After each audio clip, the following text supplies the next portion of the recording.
आपण आपल्या चॅनलवरती वेगवेगळ्या प्रकारचे पापड हे पाहिले आहे, पण आजचा जो पापड आहे तो आहे उपवासाचा पापड। आपण नेहमी आलूचे पापड बनवतो तसेच वेगवेगळ्या प्रकारचे पापड बनवत असतो, पण आजचा जो पापड आहे तो एकदम वेगळ्या पद्धतीने आपण बनवलेला आहे। तसाच चवीला चविष्ट आणि खूप असा चौपट फुलणारा हा पापड बनलेला आहे, म्हणून हा व्हिडिओ तुम्ही नक्की पहा।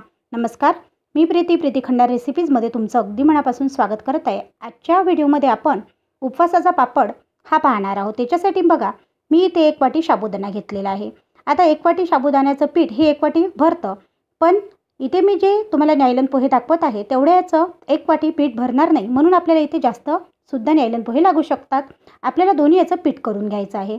न्यायलन पोहे जर तुम्हाला जास्त लागत असेल तरी तुम्ही इथे घेऊ शकता, आणि आपल्याला त्याचं पीठ मात्र 1 वाटीच लागणार आहे। तर इथे बघा, साबुदाण्याचं 1 वाटी मी पीठ घेतलेलं आहे, तसंच न्यायलन पोह्याचं सुद्धा पीठ मी 1 वाटीच घेतलेलं आहे। याच्यासाठी मला भरपूर असे न्यायलन पोहे लागलेले आहे। आता दोन्ही पीठ आपल्याला एकत्र करून घ्यायचं आहे आणि त्याच्यामध्ये पाणी घालून आपल्याला 3 ते 4 तासासाठी याला भिजत घालायचं आहे, जेणेकरून आपलं जे पीठ आहे ते छान असं फुललं जाईल। तशीच मी इथे भगरसुद्धा घेतलेली आहे। आता बघा, या भांड्याच्या पाऊण भांडं मी भगर घेतलेली आहे, ते स्वच्छ अशी धुवून घेतलेली आहे। नेसून व आपल्याला स्वच्छ धुवून ही भगर घ्यायची आहे, आणि त्याच भांड्याने आपल्याला इथे 2 भांडे पाणी लागणार आहे। आता मी गॅसवर पातेलं ठेवलेलं आहे आणि त्याच्यामध्ये 2 भांडे पाणी घालणार आहे। आपल्याला हे पाणी छान असं उकळी येऊ द्यायचं आहे। पाण्याला उकळी फुटायला लागली की याच्यामध्ये आपल्याला घालायचं आहे 1 चम्मच वाळल्या ज्या मिरच्या असतात त्याचं कुटून केलेलं तिखट, तसंच अर्धा चम्मच आपल्याला इथे जिरं लागणार आहे। मी सगळ्यात पहिले याच्यात जिरं घालून घेतलेलं आहे, नंतर याच्यामध्ये तिखट घातलेलं आहे। तसंच आपल्याला याच्यामध्ये लागणार आहे 2 चम्मच एवढं मीठ। आता बघा, मीठ वापरताना वाळवण्याच्या पदार्थामध्ये आपण कमी वापरणार आहोत। त्याने काय होईल की वाळवणीचा पदार्थ हा जास्त खारट बनणार नाही, म्हणून आपल्याला इथे मीठ वापरताना आपल्या हिशोबानेच इथे वापरायचं आहे। आता बघा, पाण्याला छान अशी उकळी फुटत आलेली आहे। पाण्याला छान आपल्याला उकळी फुटू द्यायची आहे। पाण्याला छान अशी उकळी फुटली की याच्यामध्ये आपल्याला घालायची आहे भगर।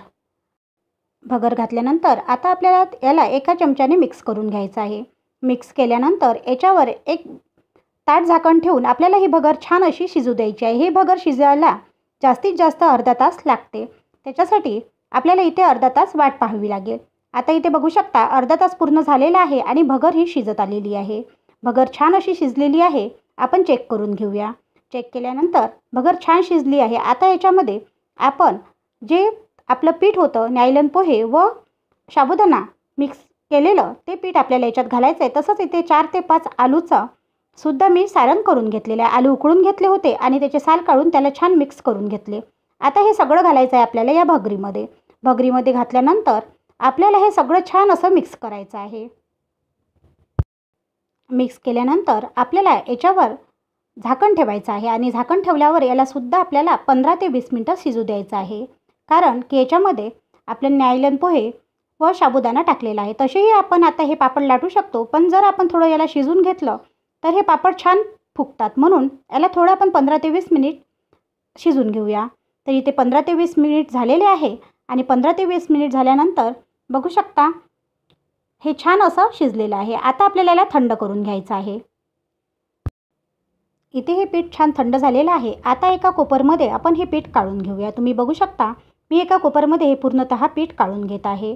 मी या चॅनलवरती नवनवीन असे व्हिडिओ घेऊन येत असते। जर तुम्ही माझे व्हिडिओ पाहत असाल, तुम्हाला माझे व्हिडिओ पाहायला आवडत असेल, तरी देखील जर तुम्ही माझ्या चॅनलला सबस्क्राईब केलं नसेल तर प्लीज सबस्क्राईब करायला विसरू नका।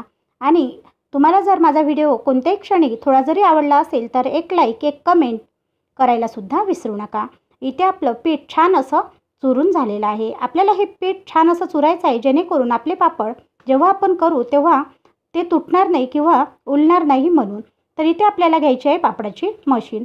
पापडाची मशीन घेतल्यावर आपण ज्या पॉलिथिनवर पापड लाटणार आहे त्याला आपल्याला थोडं असं तेल लावून घ्यायचं आहे। बघा, इथे आपल्याला जास्त तेलाचा वापर करायचा नाही, कारण की तेल जास्त लागल्यास या पापडाला वास येतो, म्हणून आपल्याला फक्त थोडंसं तेल वापरायचं आहे। आता याचे असे गोळे करायचे व या पापड मशीननं आपल्याला याचे पापड लाटून घ्यायचे। पापड मशीननी पापड केल्यास पापड लवकर होतात, जास्त वेळ लागत नाही। आता मी हे पापड करून घेणार आहे। तर बघू शकता, छान असे आपले पापड होत आहे। छान पातळ असे पापड बनतात, आणि वाळल्यानंतरही हे पापड बिलकुलच तुटत नाही, म्हणून एकदा नक्की अशा प्रकारे तुम्ही पापड करून घ्या. अशा प्रकारचे पापड तुम्ही याच्या आधी केले का हे सुद्धा मला कमेंट करून कळवायला विसरू नका. आणि इथे बघू शकता छान असे पापड करून झालेले आहे. पापड छान असे गोल झालेले आहे, तसेच बिलकुलच उरलेले नाही किंवा तुटलेले नाही आहे. याला आपण 1 दिवस छान असे वाळून घेऊया. 1 ते 2 दिवस वाळल्यानंतर हे पापड आपल्याला वर्षभर टिकतात, म्हणून याला छान असं वाळून घ्यायचं. 1 दिवस उन्हीमध्ये वाळवल्यानंतर हे पापड बघा असे झालेले आहे आणि खूप असे छान झालेले आहे. तसंच कलरही खूप मस्त आलेला आहे. तसंच याला हे पापड बिलकुलच उरलेले नाही. आता आपण हे पापड तळूनसुद्धा पाहूया. तळण्यासाठी मी इकडे तेल गॅसवर ठेवलेलं आहे आणि इकडे तुम्ही बघू शकता पापड तेलात टाकता क्षणी किती असा फुगत आहे.